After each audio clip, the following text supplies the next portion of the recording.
I stood by the window in Charles's country house, gazing out over the hill. The place felt like an old movie, vast, hidden in the woods, with a serene view of the landscape. This had always been my safe haven, but now, with James by my side, it felt different. Our relationship was unraveling, and the silence between us felt louder than anything. James, as always, was absorbed in work, barely acknowledging my presence. The house felt too empty for two people, and I noticed how Charles, my father-in-law, seemed to notice me in a way I wasn't used to. He was kind and attentive, but there was something unsettling in his gaze. It lingered just a little too long, as if there was something more beneath his actions. Days passed in a haze. Charles filled the silence with his invitations, walks, dinners, long talks. Each moment with him pulled me in, and I couldn't ignore the strange tension that was growing between us. It wasn't something I wanted to feel, but I couldn't stop it. Something was awakening inside me, and the peaceful surroundings only seemed to magnify it. I had come here for escape, but I was starting to realize that something far more complicated was unfolding, and I wasn't sure I was ready for it. James threw himself into his work with a quiet intensity, as if the world outside the office didn't exist. His calls and emails were constant, his attention elsewhere, leaving me to fill the gaps with the oppressive silence of the house. The spacious rooms and long hallways only seemed to accentuate how far apart we had drifted. Charles noticed. He always noticed. He'd appear out of nowhere, his presence a stark contrast to the silence that hung in the air between James and me. It wasn't that I resented his attention, it was the opposite, in fact. At first, it felt comforting, like a brief reprieve from the weight of my thoughts. But as the days stretched on, his kindness started to feel too kind, too personal. There were small moments that stood out. Him offering to carry my bag, the way he'd hold the door for me just a little longer than necessary. Nothing overt, nothing too much. But each time I felt it. A strange tension building between us, something I couldn't ignore. It was subtle, but it was there. I told myself it was just the isolation, the fact that I was away from the distractions of our regular life. But deep down, I knew it was more than that. I was becoming hyper-aware of Charles in a way I hadn't been before. His smile, the way his eyes lingered a little too long when he spoke, the gentleness in his voice when he asked how I was doing, and each time I found myself wanting to stay just a little longer, to hear him speak just a little more. Something was shifting, and I was starting to feel the pull, even though I knew I shouldn't. Charles became a constant in the rhythm of my days. While James remained locked away in his office, I found myself drawn to the warmth of Charles's company. He invited me to walk through the woods, to join him for quiet dinners on the terrace. Each time, his attention was a balm to the loneliness that had begun to settle over me. At first, I felt guilty for enjoying his company. It felt wrong, like a betrayal of the marriage I was supposed to protect. But James's absence was undeniable. He didn't even seem to care about my presence. And then there was Charles, who always asked about how I was, who seemed genuinely interested in my thoughts and feelings. His kindness was never forced, but it began to feel different, more personal, more intimate. We would stroll through the garden in the evenings, the air cool against my skin. Charles would speak to me softly, his words never hurried, never rushed. He was patient, as if time didn't matter, as if there was nothing more important than the moment we were sharing. And it was during those moments that I began to notice the small things, the way he'd glance at me when he thought I wasn't looking, the way his hand would brush against mine, ever so briefly, yet enough to make my heart race. It wasn't that he was overtly flirtatious. In fact, it was the opposite. His attentiveness was quiet, unassuming, but every word he spoke, every look, felt like it carried more weight than it should have. His presence made the silence I shared with James feel even louder, and I found myself wondering, not for the first time, what it would be like if things were different, if I wasn't here with James. Charles didn't have to say much. His attention was enough. It made me feel seen, something I hadn't felt in a long time. And that feeling, however innocent it seemed, began to change me. I started to look forward to those moments with him. They were the only moments in the day where I felt truly alive. One afternoon, while James was away on another business trip, I found myself wandering through the house alone. The silence was oppressive, and I needed something to occupy my mind. I wandered into the old study where shelves of dusty books and old family albums lined the walls. Something about the albums caught my eye. Something I'd never bothered to look at before. Curious, I pulled one down, its leather cover worn and creased with age. As I flipped through the pages, a photograph caught my attention. There, on the page, was a woman who looked strikingly familiar. She had the same dark hair, the same piercing eyes. It was almost uncanny. She could have been my twin. I stared at the photo, my breath catching in my throat. In the picture, the woman stood next to Charles. He was younger, but there was no mistaking the warmth between them. She had her arm around his waist, and they were smiling together in a way that seemed more intimate than casual. They looked happy. The photo was taken before they moved to this house, back when they were just beginning their life together. I couldn't shake the feeling of déjà vu. Who was this woman, and why did I feel such a strange connection to her? It was as if she were a part of my own history, someone whose presence in the photo belonged to me just as much as it belonged to Charles. When I asked Charles about her later, he seemed startled at first, as if he hadn't expected me to ask. "That's Laura," he said after a pause, his voice soft. "My first wife." The words hung in the air like a weight. His gaze, once warm and reassuring, seemed to flicker with something I couldn't quite place. He went on to tell me how they had been young, full of hopes and dreams, before life took them in different directions. She had passed away years ago, long before I had come into the picture, but even as he spoke, I couldn't shake the feeling that there was something more to the story. The way he spoke of her, the way his eyes softened when he mentioned her name, it was like she was still very much a part of him. And then, as my eyes lingered on the photo, I couldn't help but wonder, how much of her still lingered between us? Why did I feel like I was standing in her shadow? Why did I feel like I was becoming her? As the days wore on, the tension between Charles and me grew more palpable. I tried to ignore it, to push it aside, but it was there, lurking, just beneath the surface. Charles's attention had become almost overwhelming. His small gestures, his quiet compliments, all of it felt like an invitation I couldn't resist. And yet, every time I told myself I was overreacting, that it was just the isolation and the strange intimacy of this place, something else would happen to draw me in further. One evening, Charles invited me to dinner in a small restaurant in the nearby town. I agreed, needing a break from the house and the heavy air that had settled around me. As we sat across from one another, the flickering candlelight cast shadows on his face, and for the first time in what felt like forever, I found myself truly engaged. We talked about everything and nothing, our childhoods, books we loved, places we had traveled. But there was an unspoken connection between us, a growing familiarity in the way we spoke, the way our eyes would meet a moment too long. It wasn't just the dinner, though. It was the way Charles spoke to me, the way his voice lowered when he addressed me, as if he were confiding in me, as if there were something he wanted to tell me but couldn't quite say. I found myself leaning into him, hanging on his every word, feeling something deep stir inside me.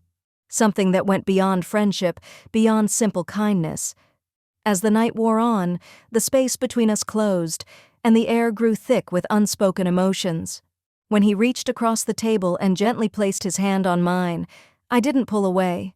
My pulse quickened as his fingers lightly traced the back of my hand. It was a simple touch, nothing more than a fleeting moment, but it felt like everything. I could feel the walls I'd built around myself start to crumble, the thoughts I'd been pushing away, the ones about how much I had begun to rely on his attention, grew louder, harder to ignore, and I realized then that this wasn't just about the comfort he provided. It wasn't just about the warmth that replaced the cold silence I'd shared with James. No, it was something more. I had crossed a line, and there was no going back. As we left the restaurant, his hand found mine again, and for the first time, I didn't question it. I simply allowed myself to feel the warmth of his touch. It wasn't until later, lying in bed that night, that I realized what I had done. I had crossed a boundary. And now, there was no turning back. The evening after dinner lingered in my mind, the memory of Charles's hand on mine refusing to leave. I kept telling myself it was nothing, a gesture of kindness, nothing more. But deep inside, I knew that wasn't the truth. I wasn't sure when it happened, but somewhere along the way the line between gratitude and something deeper had blurred. That night, Charles and I went for another walk in the garden. The sky was darkening, the stars scattered across the night like diamonds. It was quiet, peaceful, and yet, for the first time in days, I felt restless. There was a tension between us now, something tangible in the air that hadn't been there before. I could feel his gaze on me, and I didn't want to look away. His eyes held something I couldn't name but was afraid to acknowledge. We stopped by the stone bench at the edge of the garden, the wind carrying the faint scent of flowers in the air. The silence stretched, but it wasn't uncomfortable. It was loaded with everything we hadn't said. "How are you feeling?" Charles asked softly, his voice low, almost a whisper. The question caught me off guard, but the way he asked it made my heart beat faster. I looked up at him, unsure how to respond. The weight of everything, the guilt, the confusion, the attraction, was starting to overwhelm me. I don't know," I finally said, my voice barely audible. "I feel so lost." He stepped closer, his hand reaching out to gently tuck a strand of hair behind my ear. His touch was electric, sending a shiver down my spine. His face was inches from mine now, his breath warm against my skin. I should have pulled away, but I didn't. I couldn't. Before I knew what was happening, he leaned in. His lips brushed against mine in the faintest, tentative kiss. It was brief, just a light press of his lips against mine, but it was enough to undo everything. The moment was charged, the air thick with longing, with questions, with emotions I didn't know how to deal with. For a moment, I felt like everything stopped, like time held its breath. I pulled back, my heart racing, my mind a whirl of confusion. I had kissed him, I had kissed Charles. It was a kiss that felt like both a betrayal and a release, and I was too disoriented to process what it meant. Charles didn't speak at first. He simply looked at me, his expression unreadable. But the way he held my gaze made me feel like he knew something I didn't, something I was too afraid to admit. I had crossed a line, and this kiss had made everything more real than it ever had been. "I shouldn't have done that," I said, my voice barely a whisper, as if saying the words would make them true. Charles reached for me again, his hand gently brushing mine. "It's not about what you should or shouldn't have done," he said, his voice soft but insistent. "It's about what's real." In that moment, I realized that what I was feeling was no longer something I could deny. This, whatever it was, wasn't a passing fancy. It was something deeper, something that was shifting everything I thought I knew about myself, about my marriage, and about the life I was supposed to be living. But I wasn't ready to face that yet. I wasn't ready to confront the truth of what this kiss meant, or what would happen next. I only knew that I couldn't go back to the way things were. My life, as I had known it, was already starting to unravel. The morning after the kiss, everything felt different. The weight of what had happened hung in the air like an unbearable cloud, and I couldn't escape it. I avoided Charles as much as possible, retreating into the sanctuary of my room, hoping the distance would help me clear my mind. But it didn't. If anything, it made things worse. Every glance, every moment, was tinged with the memory of his touch, his kiss. I could still feel the warmth of his lips on mine, the way my heart had hammered in my chest. I had betrayed James. I had betrayed myself. I wasn't sure which of those realizations hurt more. And then there was the nagging question that wouldn't leave me. Why did I do it? Why had I let myself be swept up in the attention of a man who wasn't my husband? The answer was simple, yet painful. Because I had felt seen. For the first time in ages, I had felt noticed. truly noticed. By someone who wasn't distracted by work, by life.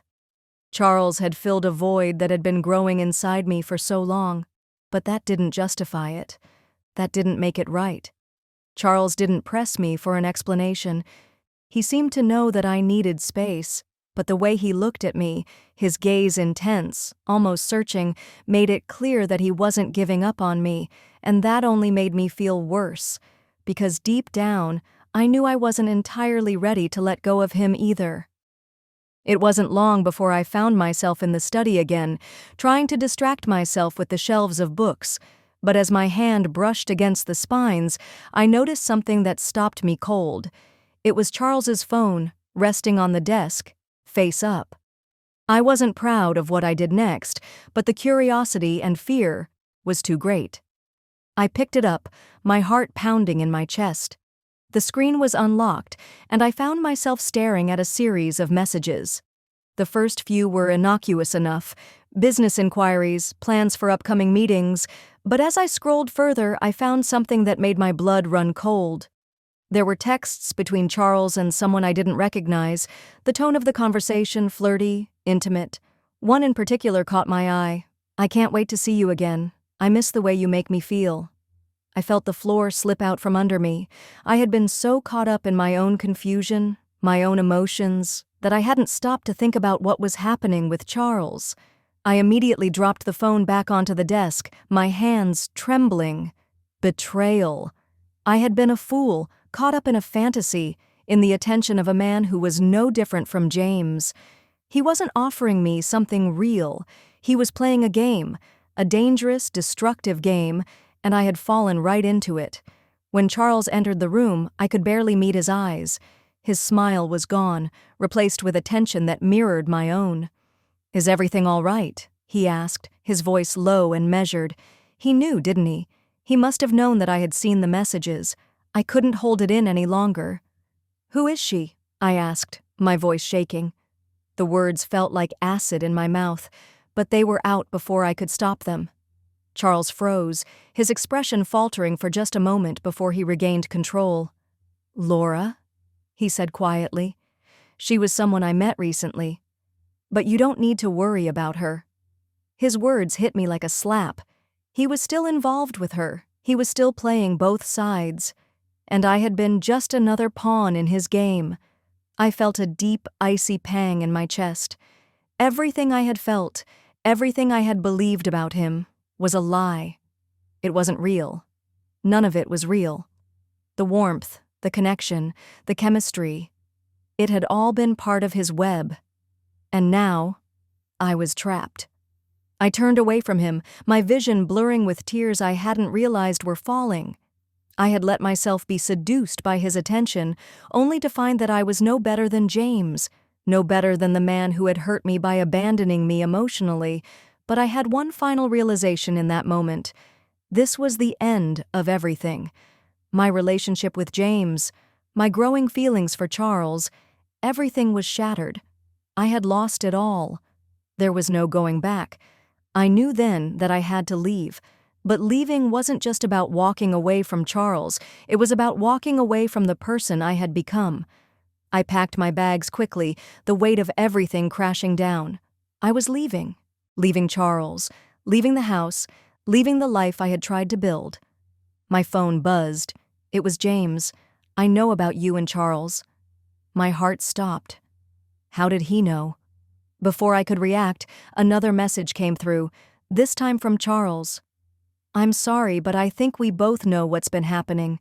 You've made your choice. Don't look back."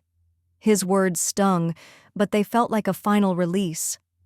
I wasn't special to him. I was just another player in his game. I left the room, walking through the house one last time. It no longer felt like a sanctuary, just a place full of broken things.